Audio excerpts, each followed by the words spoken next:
Hey everyone, let's dive into something a lot of us deal with, right? Debt. It can feel like this huge mountain, and sometimes it feels like we're just, pushing that boulder uphill over and over again. Yeah, like Sisyphus. Exactly. Yeah. But today we're looking at a method that a lot of you have been asking about, the snowball method, and we'll see if it could be a good fit for you. Right. Now, here's the interesting thing. We're not focusing on interest rates Hmm. or even like pure logic here. Yeah. We're going to be talking about psychology and momentum and how to almost trick your brain into making progress. It's a fascinating approach, really. It is.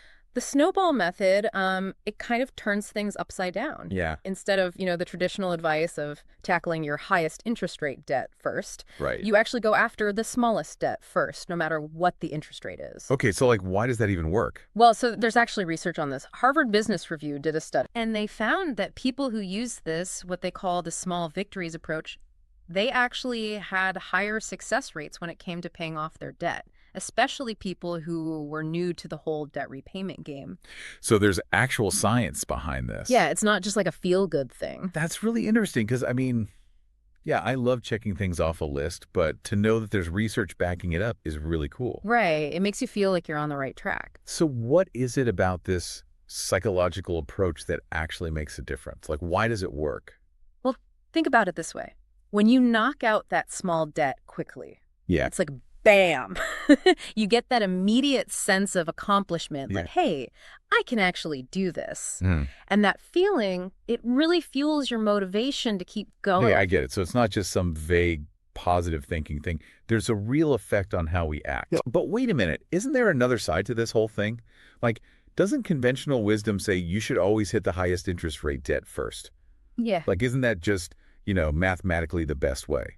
You're absolutely right. There definitely is that other school of thought. Right. And some people, they're all about minimizing the amount of interest they pay over time, Yeah, that makes sense. which, is a totally valid argument. And for some folks, that super logical, mathematically optimal route, that's what works for them. Right. But the snowball method, it's kind of saying, hey, let's be real, we're humans, not robots. Yeah.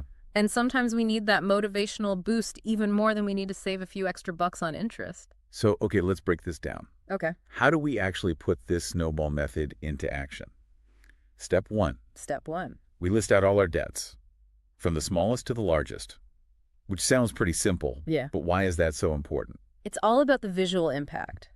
Okay. It's one thing to have all these debts kind of swimming around in your head, right? Mm-hmm. But it's a whole different ballgame when you see them all listed out, ranked by size, and you can see that smallest one just staring you in the face, looking very conquerable. Yeah, I like that, conquerable. Right. Okay, so step two. Step two is all about the minimum payments. Mm-hmm. Yeah. You're going to keep making those minimum payments on all your debts, all of them, except for that smallest target debt that you're going after. Okay. So we're not saying neglect your other bills, but it's about focusing all your extra firepower on that little guy. Right, so it's not about skipping payments or anything like that. It's just being strategic. Exactly. It's like laser focus. Okay, and then what happens? Then comes the fun part. You take any extra money you have Right. and you throw it all at that smallest debt until it is completely obliterated. Obliterated. I like the sound of that.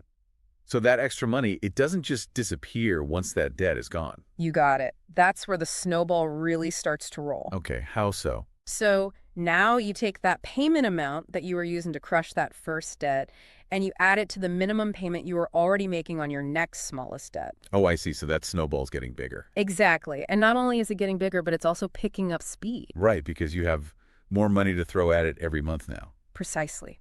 That first victory, it gives you momentum, and you've got more ammo each month to keep attacking the next debt on your list and the next and the next.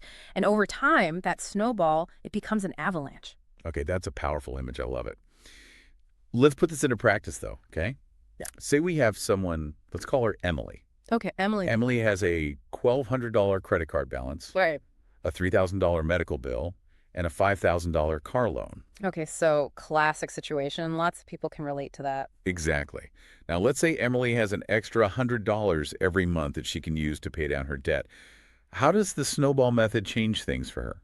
All right, so with the snowball method, Emily's going to focus that extra $100 on that credit card first. Okay. Gets rid of that, right? Right. It's gone. And here's where it gets interesting. Once that credit card is toast, she's going to take that $100 that she was putting towards it, plus whatever her minimum credit card payment was. Okay. And now all of that is going towards that medical bill. So that could easily be an extra $200 even more that she's throwing at that debt each month. Wow, that's a huge difference. It is. Yeah. And I bet just seeing that progress, watching that snowball get bigger and bigger would be super motivating for Emily. Right. Absolutely. It's not just a concept anymore. It's like you can see it happening. Exactly. It's a strategy that you can see working right in front of you. That visual progress, that's actually a really important part of why the snowball method works so well. Okay, so to wrap this all up, the snowball method, it's not just about math. Right. It's really about how our brains work, Mm-hmm. and it uses that psychology to make this big, scary task of paying off debt Yeah. feel like a series of smaller, more manageable wins. And that's key. But ultimately, the choice is yours. Like, what's more important to you personally? Getting that quick win and that motivational boost, or maybe potentially saving a little bit more on interest with a different approach. That's the question you have to ask yourself. That's a great point. So now you've got the info. You can make the best choice for your own situation. Exactly. And remember, every step you take towards financial freedom, it's a win. You've got this. You really do. So keep pushing that boulder, but maybe try a snowball instead. That's a good way to put it. And that's it for our deep dive on the snowball method. See you next time. Thanks for listening. Bye, everyone. Bye.